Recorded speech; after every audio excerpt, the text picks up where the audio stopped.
Good morning, everyone, and welcome to this State Library of New South Wales webinar.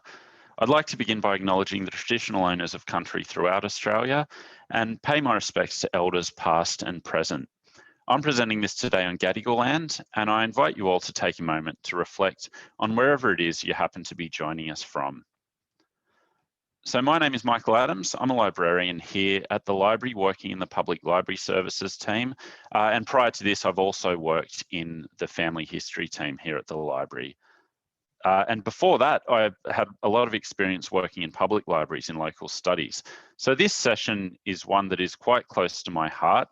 I understand that family history can be intimidating, particularly when you're at your libraries and you may be fielding quite complex questions from your library users about something that you don't really have much of an understanding about. So my aim today is to demystify family history just a little bit and to hopefully give you the confidence to be able to answer basic family history questions, or at least point people in the right direction of where they should be looking.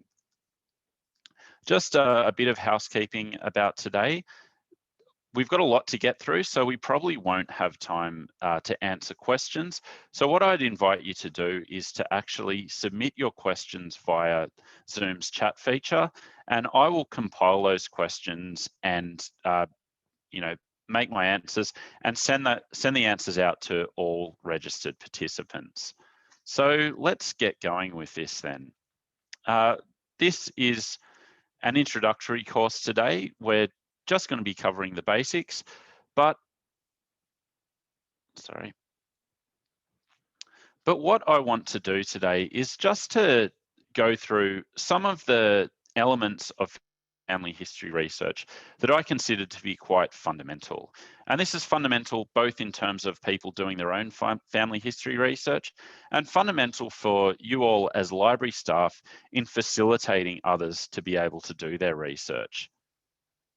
And then towards the end of the session, we're going to put some of what we've learned into context by having a look at how to use those fundamentals using Ancestry.com.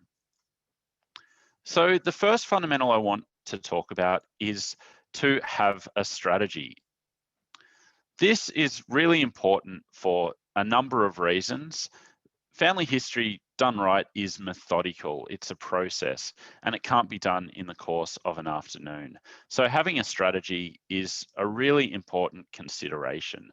So I'm assuming that most people joining me today would be able to tell me the details of their parents' lives, and quite a few more could probably do the same for their grandparents. Beyond that though, things can get quite hazy, and it's important to have a strategy to stop your research from spinning out of control and being overwhelmed with all the names and dates and all the other things you have to look at to build your family tree. So I'm going to demonstrate the benefits of having a strategy using my own family tree. So this is my fan chart. This comes from Family Search, which is another popular family history database, and this one has the advantage of being free. So this is my family tree in fan chart format. And so I happen to know the details of my parents' lives. I also knew roughly my grandparents. Beyond that, I didn't really have much of an idea about any of these people. So you can see here that once we go back 4 generations to my great-great-grandparents, I've got 24 individuals from 16 different family lines that I knew absolutely nothing about.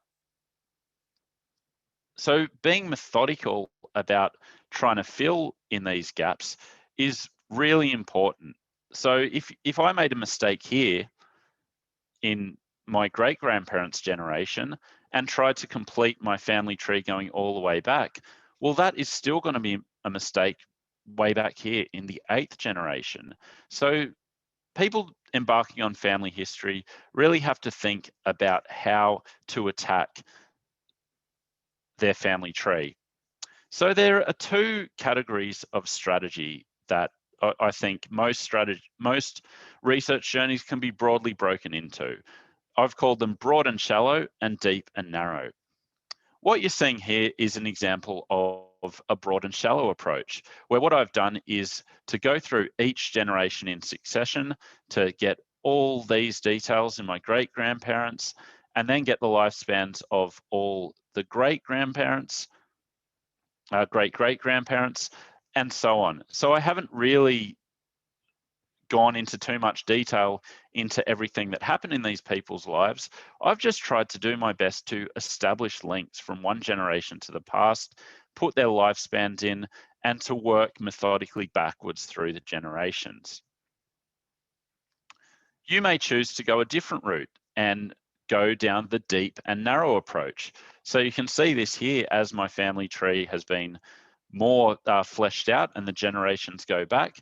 You can see that I've gone quite a way back on this family line, but haven't really been able to get too far with this family line.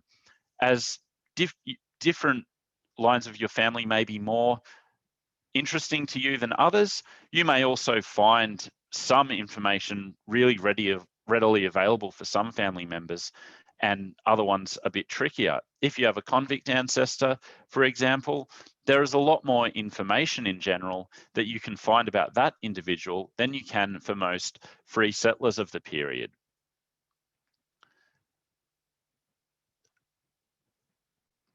There's no right or wrong way of approaching this. Your research style will vary depending on your personal interests and the way you work, and these will shape your methodology, as will the information you manage to find and how easy it is for you to find it. So in most cases, family history research will involve a mixture of both strategies. There will be some broad and shallow, and there will be some deep and narrow as you really drill in and get to know your ancestors a bit better. But being methodical, having a strategy, and at all times be thinking about what you're trying to achieve at this particular point in time will really help with your research and your library customers as well. So let's get on to our second fundamental, which is to start with yourself. One of the most basic pieces of advice we dispense at the library is to start with yourself and work backwards. But what does this actually mean? Let's start with what it doesn't mean. It doesn't mean typing your name into Ancestry, hitting enter, and expecting that database to just magically populate your family tree. I'm actually surprised at how many times a beginner thinks that they will be able to do their family history that way, but that is not how most genealogical databases work. So starting with yourself and working backwards basically means to work with the information you know and expand outwards. And more to the point, think about the way your family tree is structured. So each generation is linked to the one before. You are linked to your parents, they are linked to your grandparents, they are linked to your great-grandparents, and so on. It's really important to establish those links and to not bypass them. You can't skip generations and hope to land on the right family line. If we go back to our fan chart, it's fine to have gaps here and here. What you don't want is to have them here, here, here, and here, because we haven't established a connection between Margaret Deasy and Hugh Deasy or the Latham family here. We've put this information in with no real assurance that these people are actually connected. So if family law tells you that you are the long lost, illegitimate great-great-great-granddaughter of Horatio Nelson, well, that's a nice story to tell, but it has no business appearing on your family tree until you can get from you to Horatio Nelson in an unbroken line. And that is why in most circumstances, we recommend starting with birth, death, and marriage records. So BDMs, as I'll call them, provide a framework, because anything else that happened in a person's life had to have happened between two distinct dates, the day they were born and the day they died. They're also the quickest way of establishing links between generations due to the information they contain. If we take an example, a recent New South Wales death certificate, you can see a range of really handy information. So there's the basics, what you'd expect to find. So we've got the name of the person who died and when they died. You've also got the name and age of their spouse, including a maiden name and ages of children, deceased mother's name, including a maiden name, and father's name, and so on. So right here, this one certificate has enabled us to establish the link to the generation before. You could then go and get this person's mother's or father's death certificate and establish the links to the generation before that. So BDM records are really essential for any research strategy. They're the quickest way of finding information and establishing links. And they also flesh out your story with a lot of other potentially useful information. There's a couple of things to note. One is that the information you'll find on a BDM record will vary depending on the type of record it is, when it was issued, where it was issued, a number of other considerations that we don't really have time to go into today.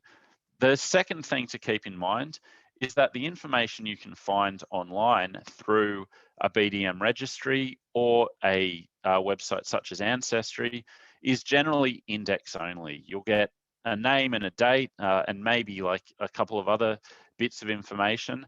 But for all this good stuff, you actually need to order the certificate. So that comes at a cost, and family history can prove an expensive hobby over time.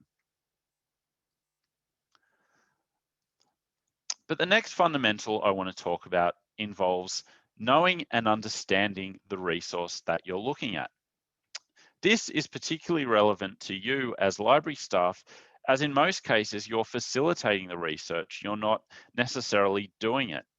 So there's a number of elements to when I say know your research, know your resource.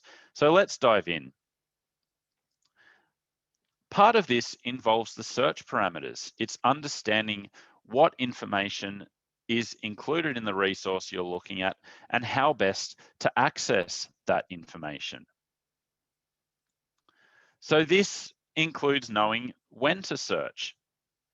If we take Ancestry as an example, this is a screenshot of Ancestry showing some different record sets available within its British birth, death, and marriage records. These are just birth records. You can look and see that there's a number of different record titles, and they all have a date at the end of them, or a date range. These dates mean something. They're not arbitrarily slapped on by Ancestry to frustrate family history researchers. Anytime you have one date pressed against another date, you've got a story. And in this case, if we look, for instance, at the England and Wales Civil Registration Birth Index, we can see it starts in 1837 and goes through to 1915.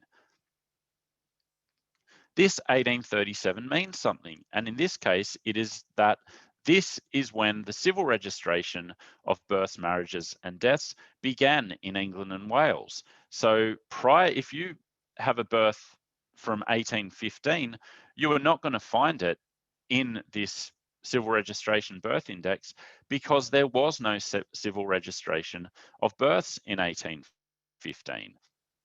Towards the end, I'm going to show you some ways to get around that hurdle.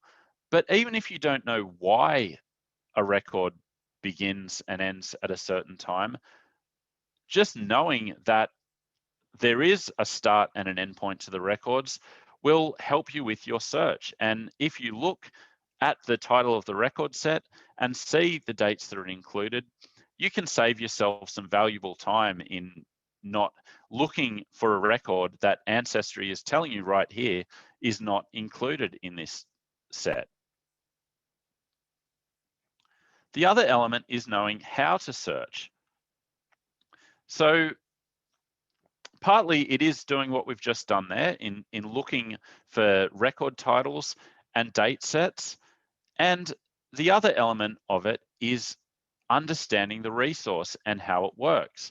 I'm going to give you a practical example.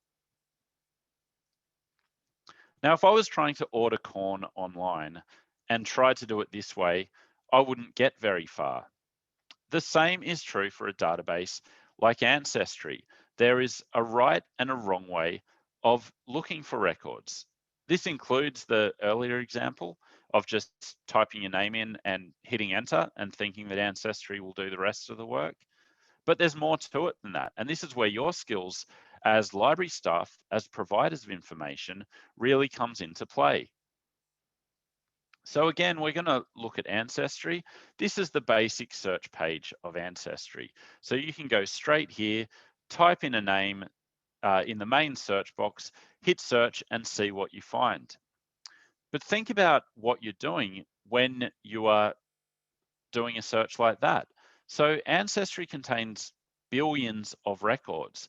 If you are just putting a search into the front page here, you are running your search through all of those records. Now that may be fine if the person you're looking for is named Edna Birdwhistle. So you can see that just doing a global search in Ancestry for Edna Birdwhistle will bring you precisely one result. So that's a fine strategy to do your search that way. If you're looking for John Smith, on the other hand, you've got nearly 4 million records relating to a person named John Smith. You could try to wade through all those records, but I wouldn't recommend it as being a particularly economical way of searching. So it's really important to get to know the resource you're using and how to get the most out of it. And again, towards the end of the session, when we look at Ancestry, I'll be giving you a couple of practical tips on how to get the most out of Ancestry in particular. But knowing your resource goes beyond just the database you're using, but also to the records contained within. So it's about evaluating sources and understanding that all records weren't created equal. And in fact, a lot of them aren't even records. So there are some elements of databases like Ancestry, which is a double-edged sword. And this includes the way information is presented. If we take, for example, a search that I've done for a person named William Wilson, who died in Australia sometime between 1928 and 1938. So I've given it that 5-year window, either side of 1933. And I do that search within the Australian Births, Marriage and Records series on Ancestry. It's brought up a number of results. So here I can see a record from a death index in 1933. You may not know it just from looking at this, but this is a link to the actual death record. So this information comes from, in this case, the Queensland Registry of Births, Deaths and Marriages. But sitting right above that is this record from Find a Grave. So Find a Grave is a fantastic resource. It compiles cemetery records from graves across the world. It has, like Ancestry, billions of listings, but they're not records. So these are user submitted entries.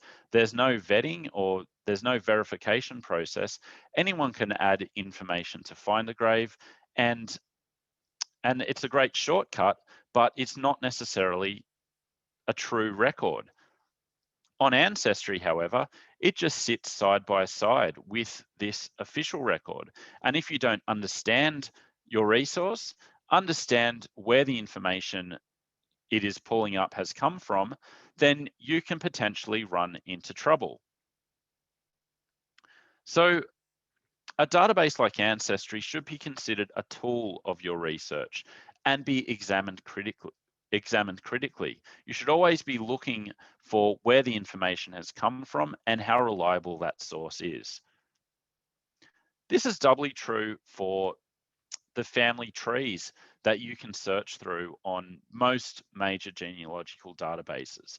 So whether it's Ancestry or Family Search MyHeritage. Most of the major genealogical platforms allow users to create their own family trees and allow other users to search through them.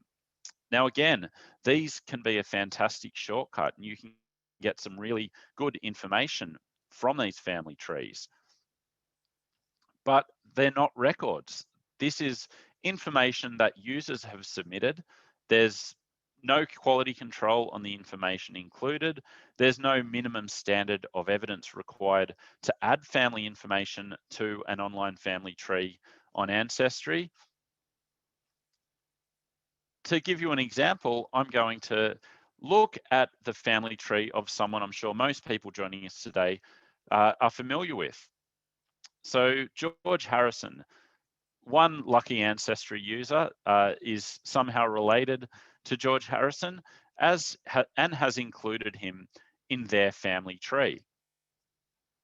So this is how personal information in one of those user submitted family trees will appear in Ancestry. So you can see we've got some really good stuff here. So 3 main columns. You've got on the left here the basic details of this person's life. So we've got birth, marriage information, and we've got his death down here. On the right side column, we get some family information. So in this case, we're seeing the names of his parents. What is really important, however, is this column in the middle. This is where the source information is listed. So if someone has said that he was born in 1943 in Liverpool, you can see that they've included 6 sources to verify that, one of them being the England and Wales Civil Registration Birth Index. So right there, you can see that this is coming from a fairly reliable source, and you can be more confident in the veracity of this family tree than you would if there was no source information included. If we have a look at a different example, this is another family tree that includes George Harrison, and you're already seeing a big difference. So there's absolutely no source information listed. We can see his father's name is slightly misspelt compared to the first family tree we saw. If we go into the life details, we can see that in this family tree, he is listed as having a half brother by the same name who died in the same place on the exact same day. So already there's some alarm bells there, and something is not quite right. Something's not adding up with the information provided here. But if you did that search through Ancestry's family trees, this is what Ancestry would show you. These family trees just sit side by side, and for people who didn't know the importance of sources, they could quite easily go in and click on this unsourced family tree and start jotting down information about a half brother who by all likelihood did not exist. And even you can see here in this record, we've got 8 records, 9 sources, 4 attached records, 5 sources. So while you might think that this is really credible information, you can see a difference here. So in this family tree, the one we looked at, he's listed as getting married in Surrey, Virginia. If we look at this one, he's listed as being married in Surrey, England. So I think it's very simple to think about what's happened. Someone started typing in Surrey, Ancestry has started to auto-populate, and they have just erroneously clicked on Surrey, Virginia, instead of Surrey in England. Now that's fine in the case of George Harrison. To test it, I went to Google last night just to see if I could find which Surrey he was married in, and it took me about 2 seconds to work out that yes, he was married in Surrey, England. But not all of us have the luxury of being related to beetles, and what may appear obvious in this instance isn't so much the case for some random ancestor who died 200 years ago that nobody knows anything about.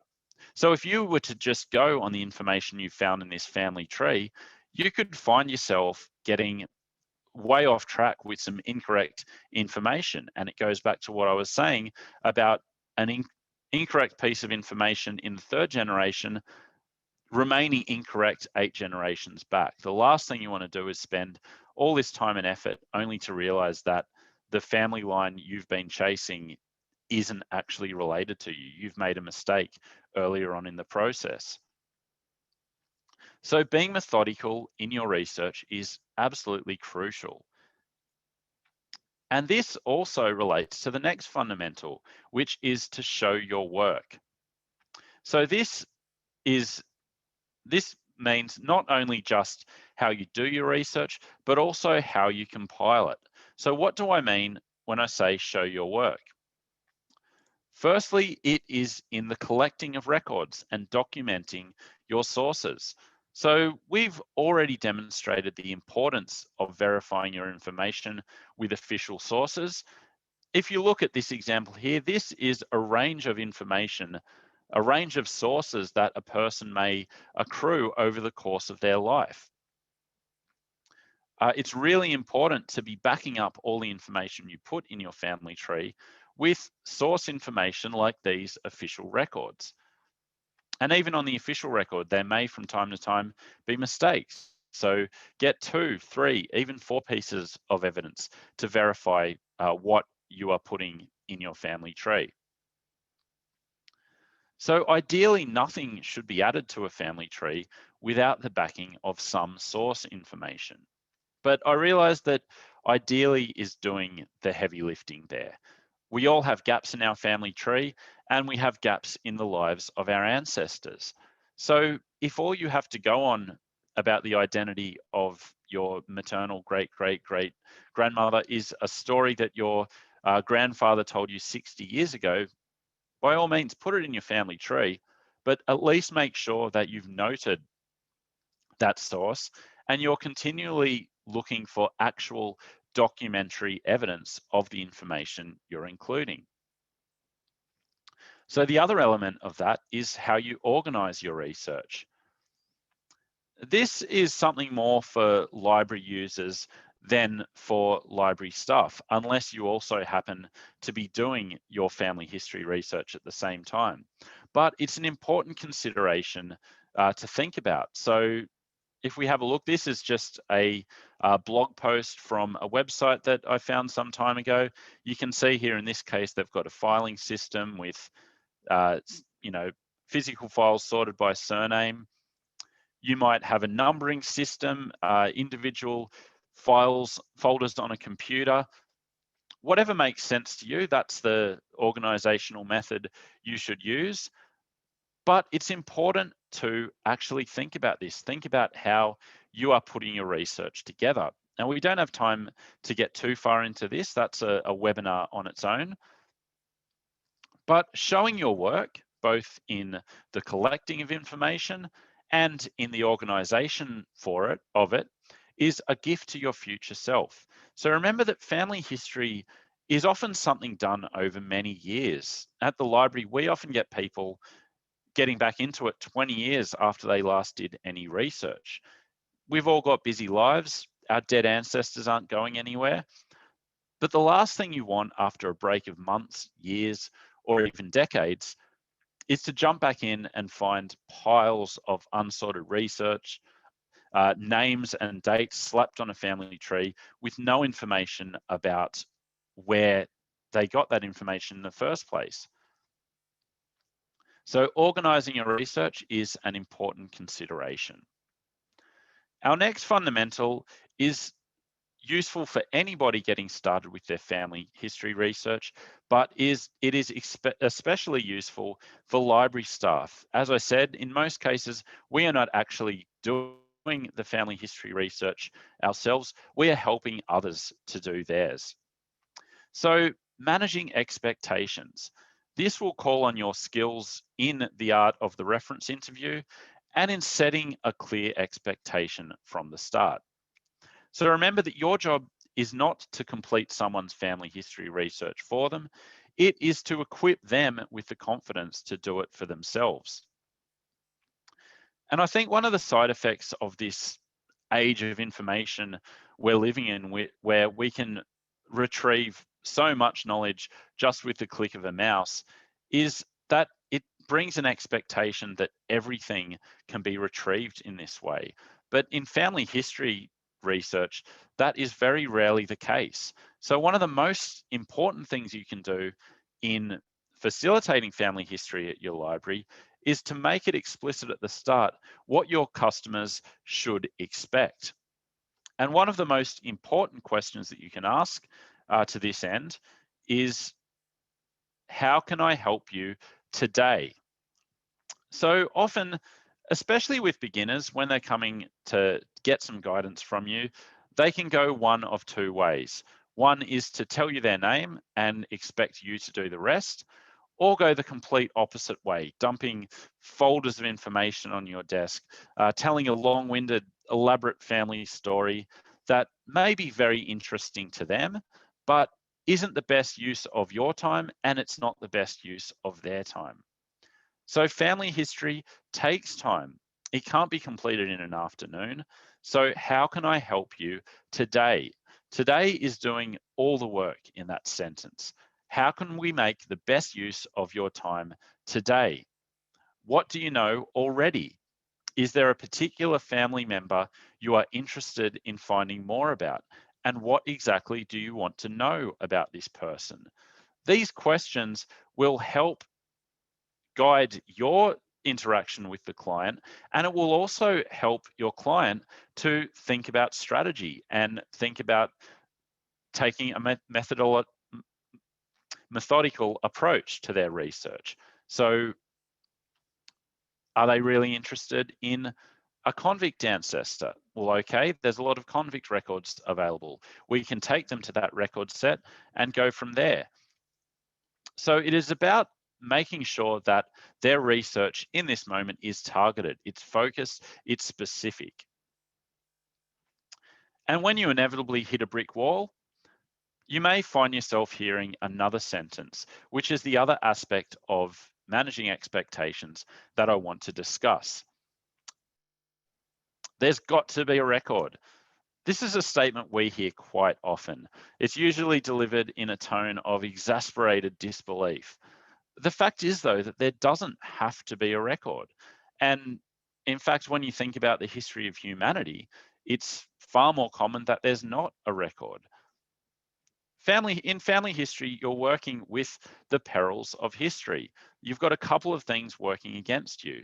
One, was a record kept?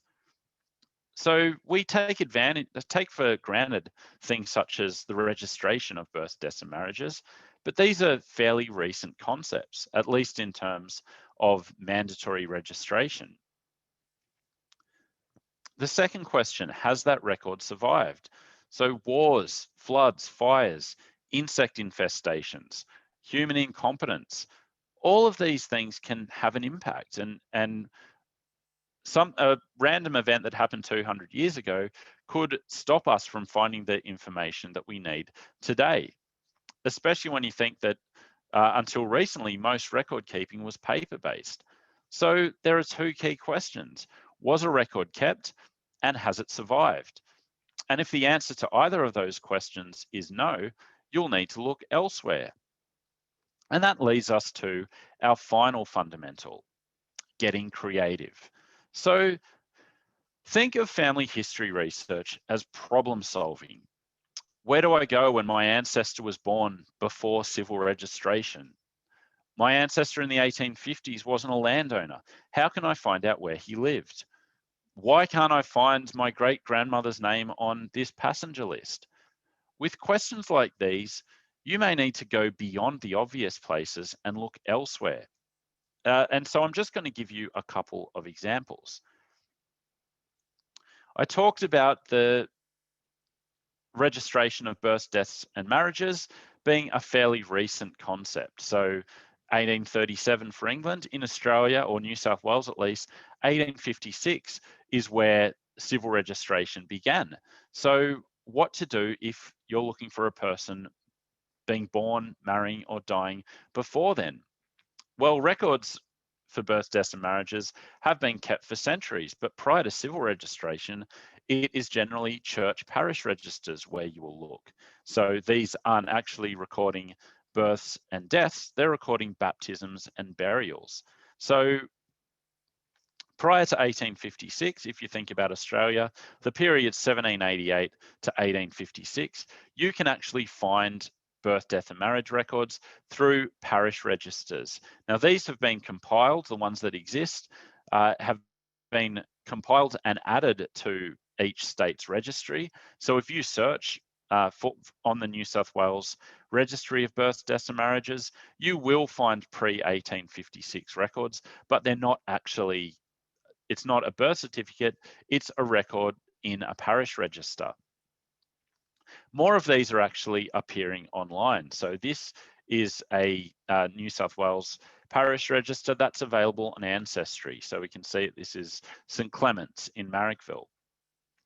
So you can see here, this is the full record. So all that great information I showed you on that death certificate from before, you get a lot less information here. So you get some family names, you get dates, you get places, you might get occupations, ages, but not as much detail. But it does help you to fill in the gaps for the period before civil registration started. We can see here that this is actually a parish register from the 1940s. So this goes well beyond the period where we should be able to find those names on the official registry. But there are a couple of reasons why it still might be a benefit to look at parish registers. One is the fact that human error comes into play. Sometimes there is an error in spelling or transcription, which may stop you from finding the record you're looking for on an online database. Sometimes there's spelling errors that the person have put in the original document. Sometimes they've changed their name and just added it to the official registry. So there are a number of reasons why you may not find a birth certificate that you're looking for. Maybe the event just wasn't registered. It happened, especially as we go further and further back. So parish records are a good way of looking in, getting creative, looking in a different place to find that record. And as I said, overcoming the problem of the official record letting us down. This is a way of getting a second source of information and potentially finding some information that isn't included on the official record.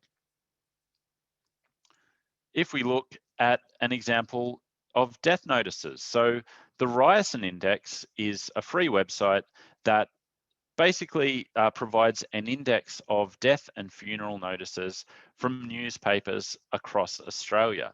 It also includes some indexes for obituaries and probate notices as well.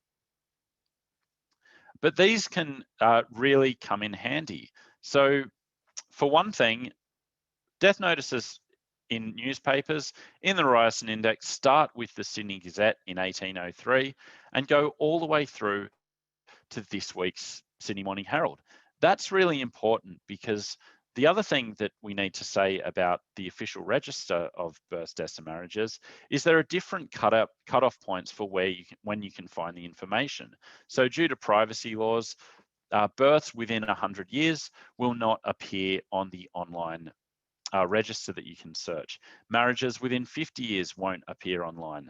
Deaths within 30 years. So if your death occurred within that 30-year period, you can use the Ryerson Index to actually overcome that and find that record online. Now, like Ancestry or the New South Wales Registry of Births, Deaths and Marriages, what you find on the Ryerson Index isn't the full death notice, it's just a listing. So we can see here that this death that occurred in 1988 appeared in the Canberra Times on the 10th of October.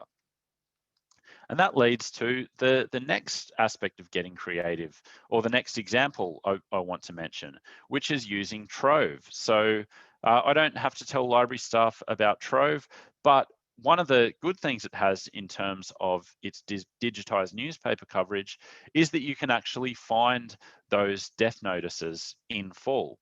Now, of course, in most cases, that's not going to help you if your death occurred beyond 1954, because in most cases, Trove's newspapers only go up to that date. In this case, the burial was recorded in the Canberra Times, which goes all the way through to the mid-90s.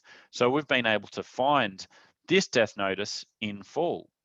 And you can see here, another great thing about death notices is they give you some additional information.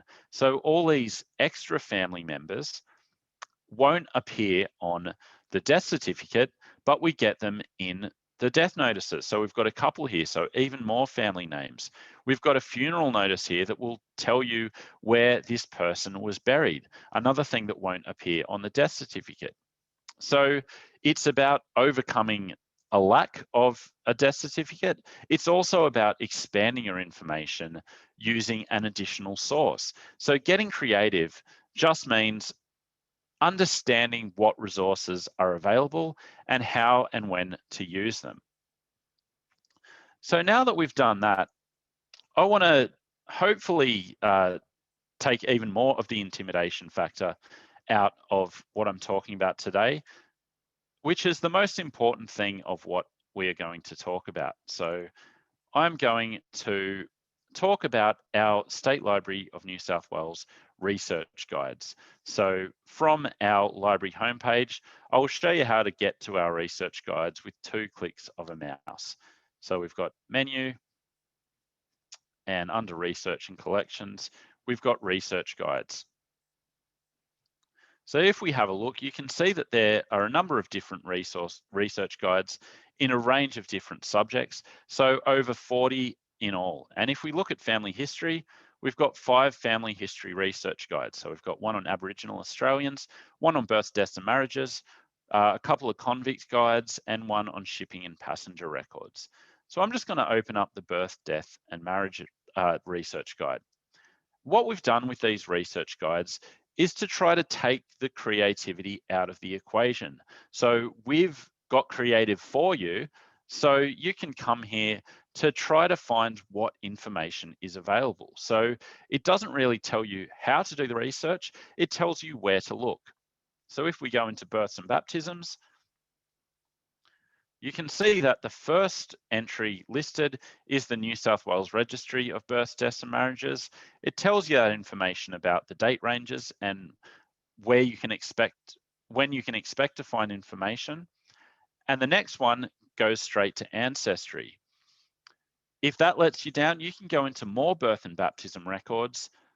It lists Trove here and the Sydney Morning Herald archive. If we keep going down, we've got the parish registers. So what I neglected to mention is that we hold copies of these parish registers on microfilm in the family history area of the library. So think of it as a checklist for the creativity process. It goes beyond just registries and parish records. It might be, hospital records or legal notices, probate, all these kinds of information that may be available to you online or elsewhere. So it may be something that is here in the library or something that you can access online. But so really think about our research guides as a tool that is available to you and your library users. If you get stuck and don't know where to look next, come to our research guides and we will point you in the right place. And you can, as I said, Ancestry is the first, or is the second resource listed in this births, deaths and marriages research guide. So I'm going to go in and now we're going to finish up by just trying to put what we've talked about today into context. So we're going to open up Ancestry. And here is the homepage of Ancestry Library Edition. So in usual circumstances, Ancestry Library Edition is only available in libraries. So all public libraries in New South Wales will have access to Ancestry Library Edition. We have it here in the library, but for the past year or so, during the COVID period, it has been made available at home. So with a state library card or with through your own public library subscription, you can access Ancestry from home, and so can your library users. I think it is at the moment running through till the end of June, and we will see if home access gets extended from there. I'm not really sure on that yet. So Ancestry contains over 24 billion records. And it was a year ago when I wrote that dot point. So I'm sure if I did a bit more research, I'll find that it's, maybe over 25 billion by now. It's constantly adding new records from different places, over 80 countries at the moment. There are over 100 million of those user-submitted family trees available.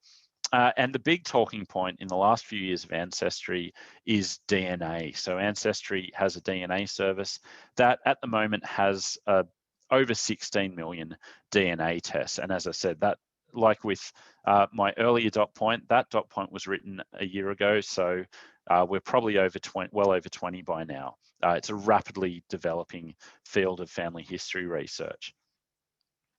So this home screen gives you an example of the type of information you can find on Ancestry and how to search it. So you've got this begin searching button here, which I'm about to click. You could also go down and search within specific categories of record sets.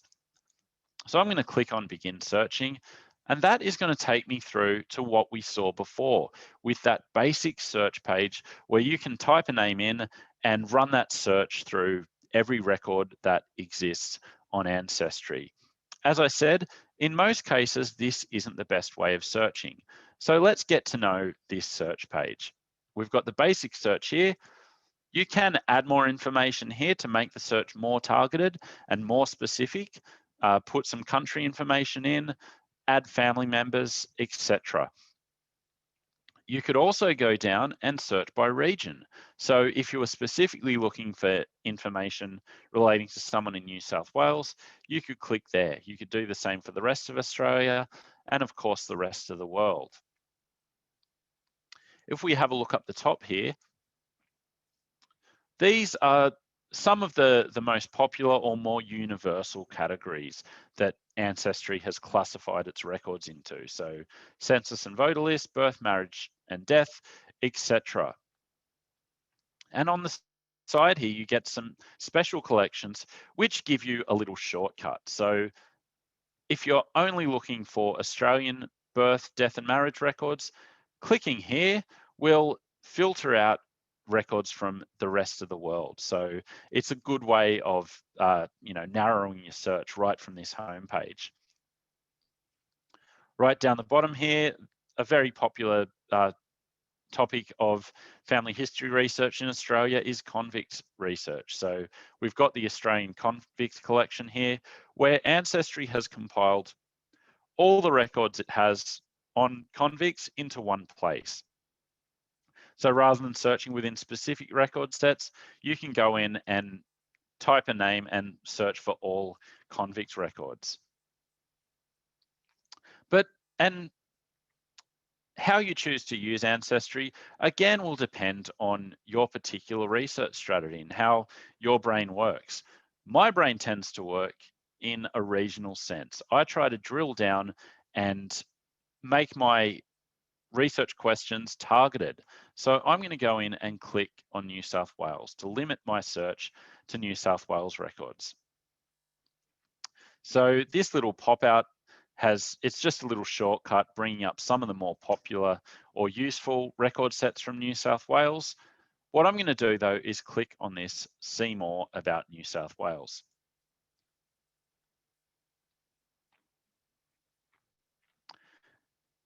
And this, like what we've seen here with our different search categories, doing this enables you to make a really targeted search.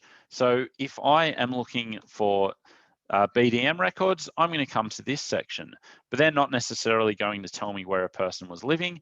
So I might then come back and look at census and voter list for that sort of information, and so on through the different types of categories. But to go back to our earlier example and our basic search page, think about the Edna bird whistle. Think about the Edna bird whistle principle and what you are doing when you do a search just via this basic search page. So in this case, I know a lot of information about my ancestor. So all this information is information I'm verified before. I know for certain that this is correct. He was born in Queanbeyan in 1884. So there we go. This is going to take all the John Smith issues out of it, because I've put in specific information. I know that I'm looking for a specific person, and I'm going to run that search now.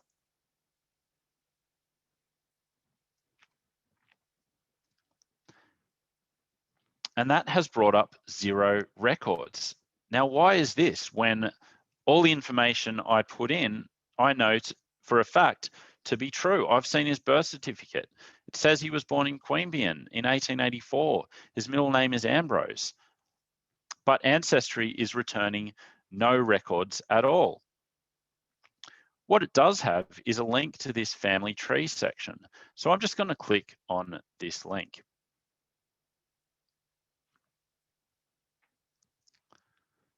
And this has taken me through to a family tree that another user has submitted. And if I look at this, I can see that all that information is true, as far as I know, William Ambrose Cartwright, and it also seems to be very well sourced. So I'm going to click on this family tree to see what the story is. Okay, and look, there's a picture of his gravestone, so that's fantastic information to get. Another benefit of using family trees once you do have the right information. But the point I'm trying to get around today is why I couldn't find that search. So I've got some life information here. We've got him being born in Queanbeyan in 1884. Let's have a look at where that information has come from. If I have a look at the source citation, we can see that it's come from the Australia Birth Index. So why couldn't I find that record? Let's go back and have a look. Now I'm going to go in and I'm just going to search for Australian births, marriages, and deaths. So the first thing I'm going to do before actually going in to do this search is to direct you to what you get under the search bar. So this is something that most Ancestry users won't bother to look at, but I know as information professionals, you are all very concerned with where the information is coming from. So if you go down and look at this included data collections, when you run a search within this Australian births, marriages, and deaths subset of Ancestry, these are all the places information is being drawn on. So in addition to the birth index, which is the one we're interested in, we've got find the grave listed. We've got newspaper notices. Down here, we've got some parish registers as well. So I'm going to put that in again. So William Cartwright, make that exact. And we're going to go 1884. And we're going to run that search. Okay. Aha, Queanbeyan 1884, I've found the birth index. So why didn't I find it with that initial search? Let's go and have a look at that record. So we can see that, so once again, this record is index only. So it comes from the New South Wales Registry of Births, Deaths and Marriages. And if we wanted all that extra information, we need to go to that registry and order a certificate. But I know that. How do you know that? Well, again, this is where you have to look beyond just the main part of the record, which is what most Ancestry users will focus on, and look down to where that information has come from. So if we click on Learn More, this tells us a bit about that birth index, including that these are the civil registers of births from states across Australia. So we know this is the official record, and it's even given us the starting date for each state's registry. So looking under the search bar and looking under the result screen will give us some more information about our sources. So again, it's about evaluating sources and understanding whether this is reliable information or not. So let's go back to this record. We've got William A. Cartwright. So by putting that middle name in, by being really clever and putting Ambrose in, Ancestry has failed to find the record that I'm looking for, because that is not how that record is sorted in the system. So if you're looking in the online registry, you can't search for William Ambrose Cartwright, but you can search for William A. Cartwright. Let's try a different strategy. So same thing, again, I will stress that I rarely use this global search, because my particular way of researching is to do more targeted searching, is to go in and ask a specific question. What sort of record am I looking for today? So I'm going to make that exact to that place. So I've got William Ambrose living in Queanbeyan. I'm going to run that search.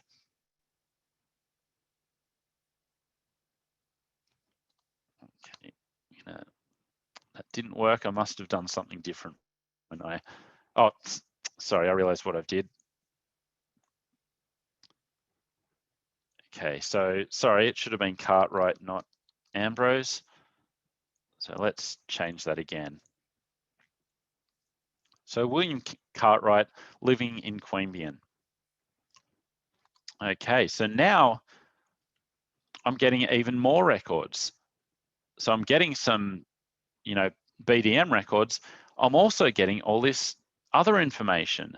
So here we've got William Ambrose Cartwright appearing on an electoral roll in Queanbeyan. So I could go in and have a look at this record. And in this case, this is one that I can actually look at in full text. So this is the electoral roll. So I could then go in and save that record. And again, this is part of organizing your research. It's compiling your sources and keeping them in an organized manner. So the last thing you want is to find this information on Ancestry. So where is William? So here he is. So we've got him living at Mowat Street as a station hand. So what you don't want to do is write down William Cartwright living in Mowat Street, Queanbeyan as a station hand, and then putting that in your family tree and then leaving it for 10 years, coming back and going, oh, well, hang on, where did I get this information from? Getting a copy of that source means that in the future, when you come back to it, it's all there, it's all readily verified, and you know where the information has come from. So organizing your research, very important. But again, we've found this record here where we didn't, because in our earlier search when we included his year of birth, because that is not included in electoral rolls. So knowing your resource is not only about knowing how Ancestry works, it's about evaluating your source, knowing the types of information you should be finding in different record sets and different types of records, and constructing your searching around that. So if you particularly want to know where William Cartwright was living, you wouldn't necessarily search the homepage of Ancestry. You would potentially go in and go to Australian voters lists and run your search there, because there, you are looking specifically for address information. This is just a brief example of using one database. There are many databases and many other types of research available to you in family history. So what I've tried to do today is just to convey to you the importance of strategy and the importance about thinking critically about how to best use a resource, and weighing up how reliable the information you find in that resource is. So I really hope that if you are embarking on your own family history journey, or probably more importantly, if you are helping your library users to get started with theirs, that this webinar has come in handy today. So as I said, I will be responding to any questions we've got via email. So you can stay tuned for that in coming days. But I want to thank you all for joining me this morning. Thank you.